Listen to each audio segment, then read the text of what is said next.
time it is. Foxboro Rush, George Balekji. He's Travis Thomas. We got a packed show for you guys today. We check in with the Patriots. They got the day off Sunday, but some more numbers coming out from the QB competition. And what does Juju look like on the roster bubble as well? We go over the NFL Top 100 because they put out 5 through 1. Travis and I both absolutely hate it and despise it.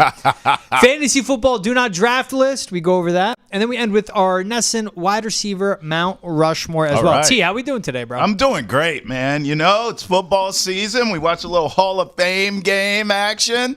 It wasn't much, you know. I didn't watch a second of it. Yeah, I mean, look, you didn't get Caleb Williams. I was bummed out by that. But it was still football on my TV screen in August. I took it, my friend. I appreciate the effort by the social media admins of like, Tyler Bagent went off. And the receiver for the Bears, he was like 4 catches, 53 yards, 2 touchdowns.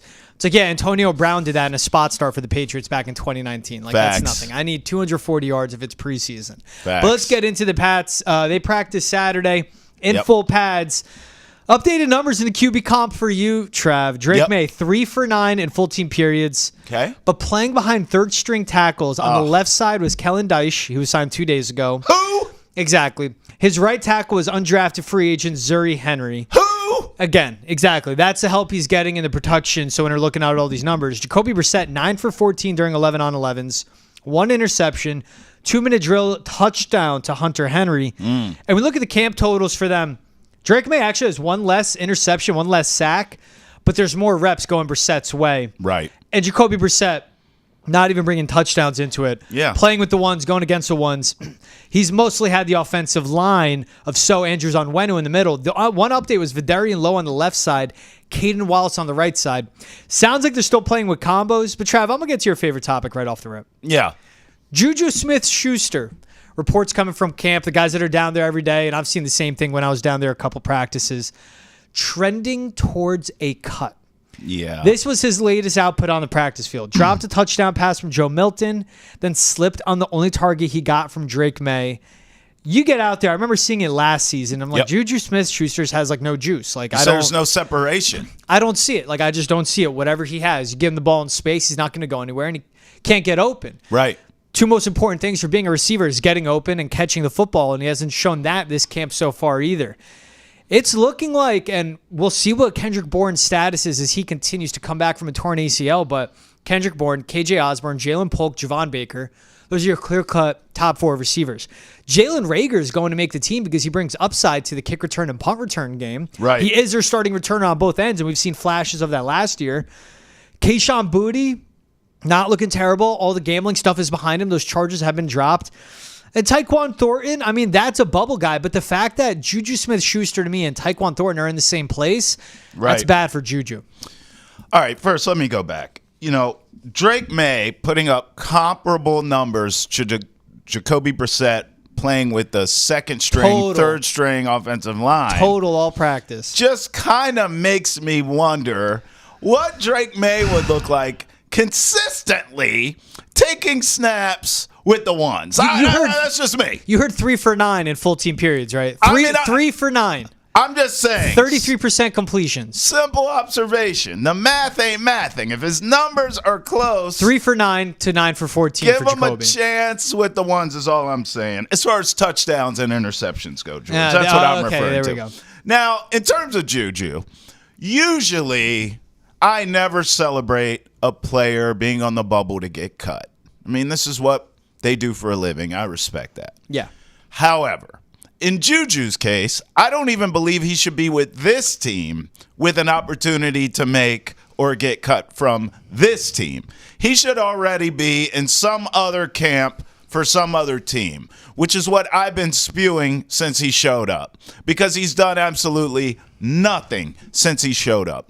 I'm still bitter that they didn't work it out with Jacoby Myers like they should have. I'm happy you brought that up. We saw what he's doing in Vegas.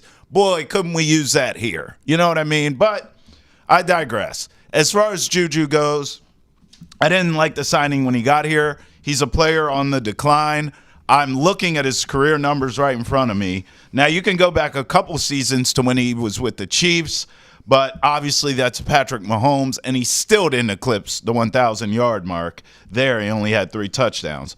But I'll just give you his career numbers. His second best season, or second best year, or his best year was his second season, which was crazy. Since then, 552 yards, 3 touchdowns, 831 yards, 9 touchdowns, decent. The next season was a mess. He only played in 5 games, did nothing, goes to the Chiefs, doesn't even get over 1,000. First year in New England. I mean, you might as well just go outside and take your doggy for a walk, because that's what it was. He did nothing here. It was worthless. The thing is this about Juju. Certain receivers, and you talk about the lack of separation and being able to get open. There are certain receivers who are not blessed with blazing speed and run away from you Tyreek Hill level game-breaking abilities, right? Those receivers who come to mind, who couldn't get separation towards the end of their careers, still had Hall of Fame careers, still had big numbers. There's 2 of them, Larry Fitzgerald and Chris Carter. What did they both do? What did they both have in common? It wasn't speed at all, especially towards the end of their career. It was route running, the discipline that comes with that, the hands, the leadership, maturity, all these things that Juju Smith-Schuster, in theory, should be bringing to the table for the Patriots. We have a wide receiver room full of youngsters. We don't know who can play. We're trying to decide and figure out who can, who can't. Juju should be the OG. Juju should be the leader, if nothing else, in that wide receiver room. We know, hey, at least Juju is showing these guys the way. That's not the case. He's not mature. He's not disciplined. His hands aren't great. He does have drops. His route running isn't great.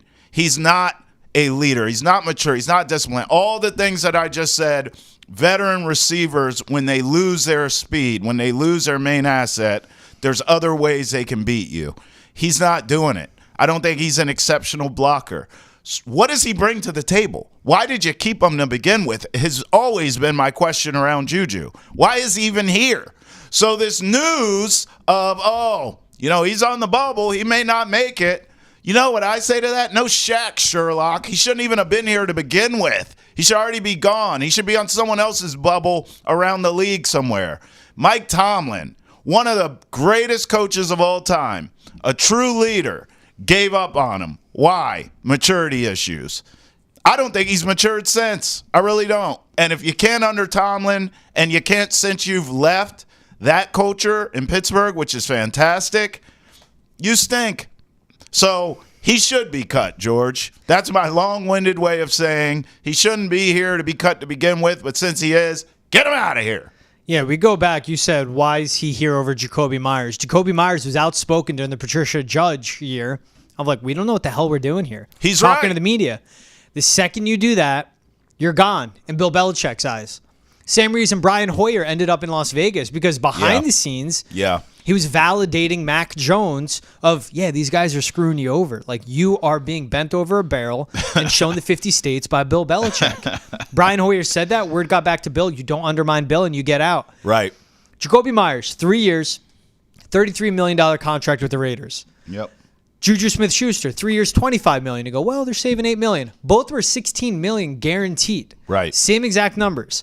And in their first season with the new team, Jacoby Myers, 71 catches, 807 yards, a career-high 8 touchdowns in a season. Juju Smith-Schuster, 29 catches, 260 yards, 1 touchdown, about to get cut in year 2. Right. Again, it shows, and I'm going to keep saying this for those that listen to us, and I appreciate you guys always tuning in to Foxboro Rush. The broken record here, but it's true. When you bring in a new GM, when you make a head coaching change, when even you make a change as an offensive or defensive coordinator, there's that year reset of the personnel. Yep. But also just keep in mind how the prior front office is hurting this current front office. Because if you had a guy like Jacoby Myers under contract right now, you know how much you'd be benefiting a Jalen Polk? Right. A Javon Baker? Now, him and Jalen Polk somewhat have a redundant game, and I understand that. But there's that mentorship aspect. And that matters in the NFL, because right now the guy leading these receivers is Kendrick Bourne, who hasn't been there at practice, KJ Osborne, who's entering year 4 in the league, and then Pop Douglas, who's a second-year guy leading these rookies, leading these guys that are undrafted free agents or bounce-arounds and haven't proven themselves.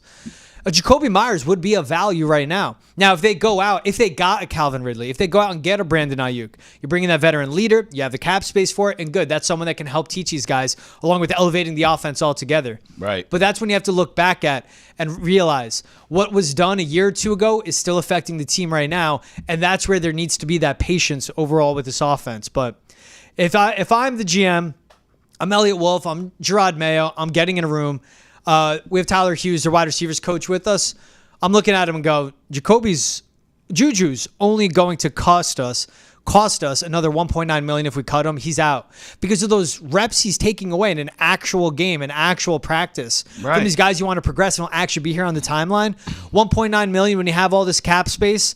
You don't want to burn money like that, but only 1.9, that's something they can manage, especially if they don't go out and sign a big-time wide receiver. Yeah, I mean, listen, just go get a scrap heap wide receiver for cheaper who's younger that maybe has a chance to develop and become something, kind of i.e. Bill Belichick style, not certainly with receivers, but just taking a shot on an undrafted guy, giving him a chance. Because why even, not just the money as you laid out, but like, why just take the roster spot? I'd rather have another young kid in a room full of young kids just trying to make it than an old fogey who's not bringing me anything to the table. What's he here for? He's not doing anything. He's not bringing any value at all. So why?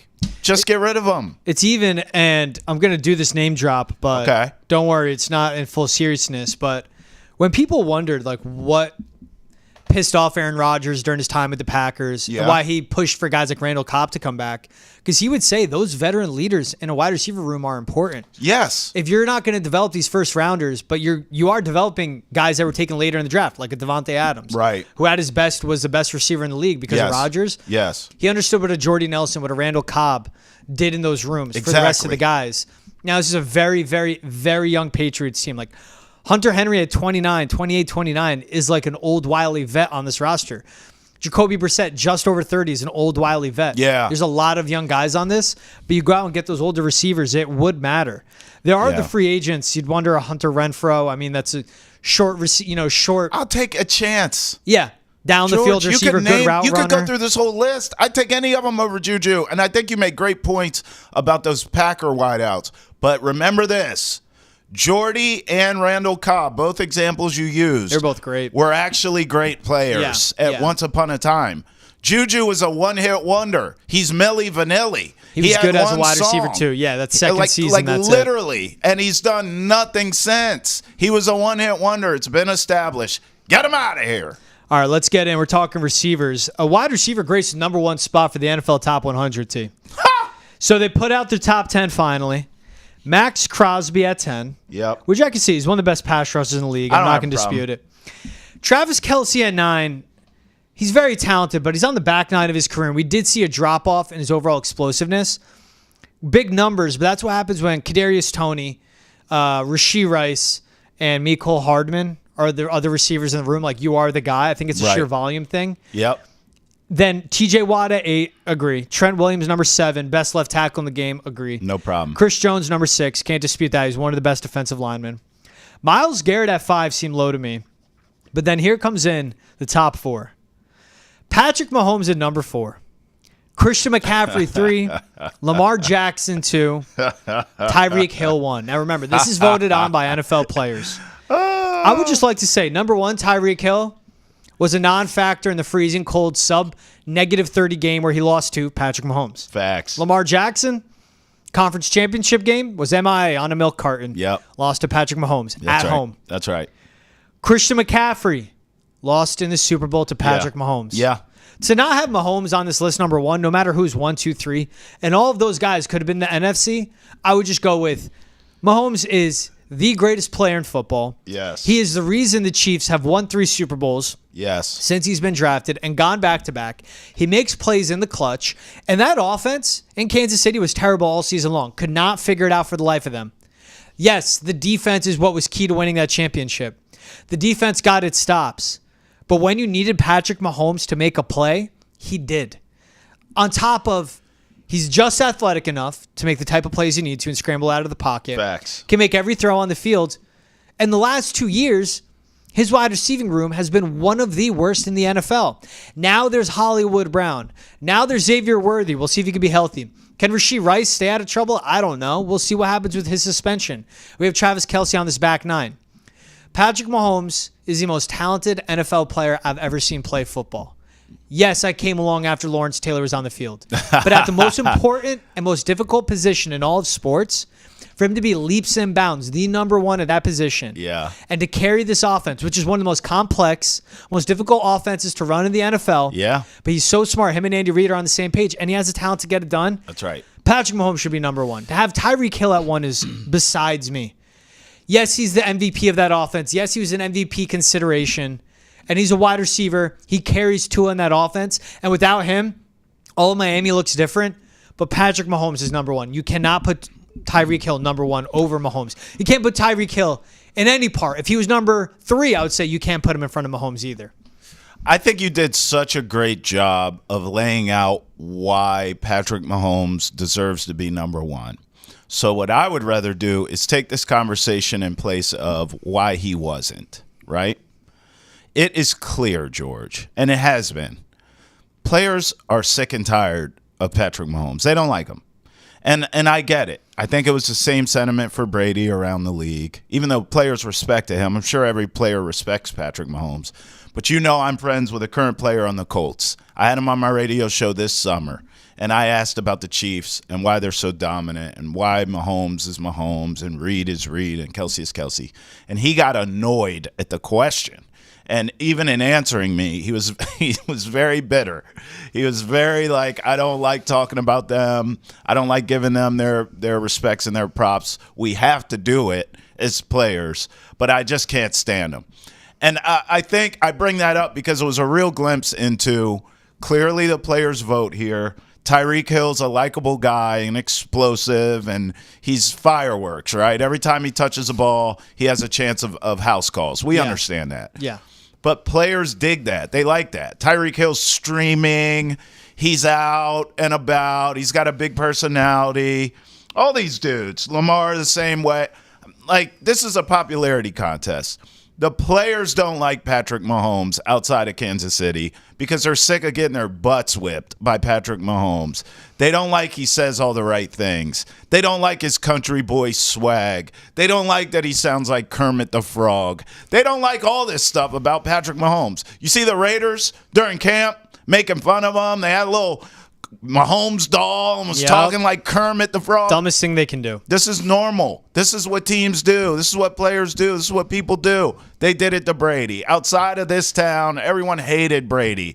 I know I covered two teams that couldn't stand the Patriots, okay? So it just is what it is. But here's the problem. When you're dealing with champions, when you're dealing with someone like a George Balekji, because he's like this too, when you deal with greatness, when you deal with driven people, when you deal with ambition, you know what happens? Every time you slight them or talk shack about them, they use it. They are petty gods. Anything petty that they can use as fuel to destroy you, they're going to do it. So the best thing they could do is make Patrick Mahomes number one on this list like he should be every year. Sing his praises when you do interviews. That's why I left the player's name out, George. When you do interviews, someone asks you about Patrick Mahomes, you can hate him dead. But talk about him like you love him till the cows come home. Oh, he's the greatest I've ever seen. It's an honor to play against him. You got to love him up and then hope you catch him on an off day and you can beat him. But instead, these idiot, moronic players continue to take shots at who could end up being the greatest quarterback of all time. We'll see what happens. Greatest player. But they did that to Brady, too, and how'd that work out for you? Instead, you just take shots at him like an idiot face. There's Lamar at 2 with how much he's always become a pumpkin in the playoffs, and this is projecting what they'll do this upcoming season. He's exciting, George, and likable. I'm telling you, it's popularity. CMC at 3, I could dig it. What would be your top 3 if you had a NFL 100 ballot? Who would you have put? It's 1, not 2, 3? that far off. I would have Mahomes 1. Duh. Same. I mean, you just heard the rant, right? Yeah. I'd have Tyreek Hill too. I think Tyreek Hill is the most dynamic player in the league.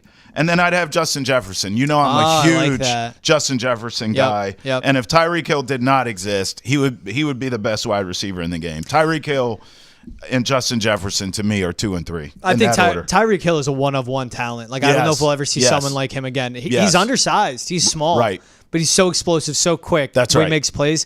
I would have went Mahomes 1.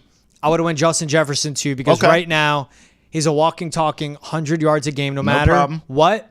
He's got the size over Hill, too. He has the size, downfield speed, route running, great hands, great catch radius, physical, all that. Yep. The one thing is that this is of always saying who's going to be the number one player in 2024, this upcoming season. With his quarterback question mark, it's Sam Darnold, J.J. McCarthy. That's what's tough to vouch for. And I know it's Tua Tagovailoa, but Tua in that system when Tyreek Hill is on the field, you know what he produces, and you know the numbers Tyreek Hill puts up. And I would have went Myles Garrett number 3. I got to give love to defense. He's the best defensive lineman in the NFL for the best defense in the NFL as well. Right. That's why I would have went Myles Garrett 3. I respect it. Going from NFL 100 to fantasy football talk, because those don't go hand in hand. But ESPN put their 2024 fantasy football do not draft list out. Oh, boy. Now, what I love about this is that it's not saying stay away from them. It's projecting what round they're being taken in. Sure. So let's start with the running backs, where you would see, and on their list of do not draft, Kyren Williams, Ramondre Stevenson, Jonathan Brooks, Jalen Warren, Najee Harris, Tony Pollard, Tyjae Spears, Austin Eckler, even Devin Achane with Miami. And the reason they're saying don't take Devin Achane because people are going, wait, he was almost 8 yards a carry, and when healthy, he was explosive as hell. But Devin Achane is being taken in second rounds in some fantasy drafts because of what he's projected. At that steep a price and the question mark you get in Miami, that's what it's all about. Even touching on Raheem Mostert, 31 years old, always been injury plagued. Yes, led the NFL in touchdowns, but are you going to get that repeat performance with a team that just drafted another running back because it's all about speed for Mike McDaniel, and he'll put as much speed out there as he wants. He doesn't care who's getting all the touchdowns. He just wants to score touchdowns in total. But with those running backs, I understand the Kyren Williams one. High usage, but when they drafted Blake Corum, you go, ooh, that's going to murk the water. Kind of a repeat type of player. Ramondre Stevenson, I understand. Where Antonio Gibson coming in, you watched him play when you were in Washington, when you were in DCT. Yep. That's taking away the red zone targets in the receiving game. And this shoddy offensive line I still don't know about. My buddy drafted Ramondre last year, and I texted him right away. I said, hey, only solid I'll do. Trade him as quick as you can. He was in my league. He never did. He paid the price. And then Tony Pollard, Jalen Warren, both in timeshares. That's what you kind of want to avoid. If you don't know who's going to get the touchdowns week to week, that's a worse place you could be in. I held on to Jalen Warren. I was waiting for Najee Harris to go down. Never happened. So I understand ESPN's list. I want to start with the running backs on this. What did you think of seeing those running back names come up? And then, honestly, is there anyone that crossed your mind of, well, how about this running back? I'd stay away from them. No, honestly, I thought about Ramondre Stevenson and that I disagree with the list. And I'm so glad you brought up that I covered Antonio Gibson before, because that's exactly why I'm comfortable drafting Ramondre Stevenson. The only thing that worries me about Ramondre are those damn ankles of his. I got bad ankles, so I'm sensitive to this. Like, this guy, every time you turn around, he's got a high ankle sprain, and he's not himself if he stays in the game or he misses a game or two. Look, Antonio Gibson is not really a real threat to take carries away from Ramondre Stevenson. Sure, you need a rest. You come out of the game for a couple snaps. Yeah, you can hand it to Antonio Gibson. But his skill set is that of catching the football. He was a college wide receiver who was converted to a running back in the league. He can catch like a Christian McCaffrey. I mean, his hands are that good. His routes are that good. Antonio Gibson I'm talking about, is that dynamic. So if Alex Van Pelt has any, at all, creativity in calling these plays offensively, you should see Antonio Gibson lining up in the slot out wide some damn where, or coming out of the backfield for like a wheel route going down the field. You should not see him turn around and getting handoffs from Drake May. You see what I did there? But more than likely, you're going to have Jacoby Brissett for a while. We understand that. So Ramondre, who is a workhorse back, is going to get the carries. If Alex Van Pelt is smart Antonio Gibson is a complementary piece to what Ramondre brings you. That's why I will be drafting Ramondre Stevenson and crossing my fingers that he stays healthy, because that's the only thing that worries me, George. Depending on his ADP, that bad offensive line, that bad receiving room, that bad quarterback picture we have right now, because we don't know who will be the QB and what the offensive identity would look like, I'm staying away from this Patriots offense altogether. If there's a value pick you can make, maybe Pop Douglas late in the draft. Okay. Maybe Jalen Polk late in the draft again, because those are two guys that pop off to me if they're going to have success. And maybe, just maybe, you go Hunter Henry, reliable red zone target, not going to put up a lot of yards. But if you're looking at the tight end position, it's not Kelsey, Andrews, Laporta. You just want guys that'll get in the end zone. They're not going to get a ton of yards. But if it's 3 catches, 30 yards, 1 touchdown every other week, you would take that at the tight end spot. Quarterbacks one. I didn't want to lead with this because I want to warm you up a little bit talking running backs. All right. 4 quarterbacks they pointed out. Anthony Richardson. Deshaun Watson, Aaron Rodgers, and Kirk Cousins. Go. Let me hear your case for why you should draft Anthony Richardson. I would draft it. I wouldn't come anywhere near to any of these other quarterbacks on the list, though, especially Rodgers. I would draft Richardson. I mean, all of our concerns are the same with him. Is he going to protect himself or not? But all of the reports out of Colts camp say this guy is back to throwing football over those mountains, right? He's back. He's looking good. He's him. So the question now is he going to get out of his own way quite literally? I would gamble yes. I gambled the same way. I took Jonathan Taylor, the Colts running back, in last season's draft, and he was in the middle of a holdout. He didn't play for the first 4 to 6 weeks. I can't even remember what it was. Then he came in. I stashed him. When he came in, he was good money. I feel the same way with Anthony Richardson. I'm going to take him probably higher than most people are willing to take and stash him. He will not be my starter right away. I'm going to wait and see how it plays out with him, but he'll be on my bench, because if that guy can stay healthy and protect himself, George, you have a dynamic young quarterback in this league, and I want to be a part of that. The rest of these old fogies, Rodgers is on shrooms, Kirk Cousins coming off an Achilles, Deshaun Watson could be locked up by the end of this show. So I would rather take my shots with Anthony Richardson. Thank you very much. But I'm not going to go AR-15 if he's going top 5 round. That's my thing. It's value driven. It's where you get him. And if you're going with one of your top 5 picks on Anthony Richardson, and to your point, you either want to bench stash him, so okay, that's your backup quarterback, who's going to be your starter, or you can always go later, get a Joe Burrow, get a Kyler Murray, right? Yep. Get those guys. They won't put up crazy numbers, but they're going to put up consistent numbers. Burrow could. He finally has a healthy offensive line. Kyler could too. Exactly. My thing with Anthony Richardson is, and I said it to you coming in, he has to learn how to avoid hits. He has to learn how to take hits. That's right. The hit that knocked him out for the season wasn't anything crazy, just a scramble. Someone fell on him. Yeah. But at his size, 6'4", 245, 250, built like Superman, he has to learn how to play smart football. His ceiling is so high, but it's all with one hit because he takes so many, and he takes them so physical at the second level. Right. That's what could ruin him. So that's why I agree with staying away from these 4. Rodgers, Cousins coming off the Achilles. Deshaun Watson sucks, so I'm not going to draft him in any league. He'd be staring at me in the face in the last round. I'll take a second kicker over taking Deshaun Watson. Quick, let's go into receivers.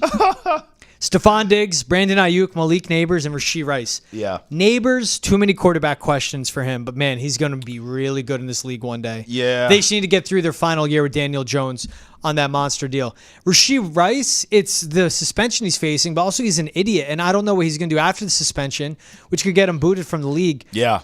Brandon Ayuk, once we know where he's playing in 2024, that's what will settle. That's going to be the big question mark. But that can knock his draft stock. And if you get him late, then take him because he'll be a number 1 receiver no matter where. Yeah. And then Stephon Diggs, 1 ball, a lot of targets, Collins, Tank Dell, Dalton Schultz, him. Yeah. We won't see the same production. He's still a very good receiver. Again, it's what's his ADP, and it's who you're taking him over when maybe you could get him later in the draft and get value with that pick. Yeah, I mean, that's actually where I was going with Brandon Ayuk. I'm comfortable taking him. I'll be honest. Everyone else on this list I would avoid like the plague. But Ayuk, I disagree. I'm comfortable taking him because if he gets traded, and right now the rumors are 3 teams, and all 3 I'm comfortable with. Obviously, New England will be great. The Commanders, reuniting with his buddy and former teammate in Jaden Daniels at quarterback. And then the Browns, I'm hearing too. All three of those teams, I would feel good with Brandon Ayuk if he's on my fantasy team and I took him high, because he's going to be the number one regardless. He doesn't want to leave the Bay because he's unhappy with the culture and being a part of that team. Mm-hmm. He wants to get paid. He wants to be a number one option. He wants to be the man. So I would feel fine drafting him and then seeing if he can become that somewhere else. At worst case scenario, San Fran says, screw you, we're trying to get a Lombardi. You ain't going anywhere. After the season, you can walk away if you want to. Then obviously I feel good having him because he stays in that system where pretty much, let's call it what it is, he is the number one because Debo's such a Swiss Army knife. Ayuk is your number one pure, true wide receiver.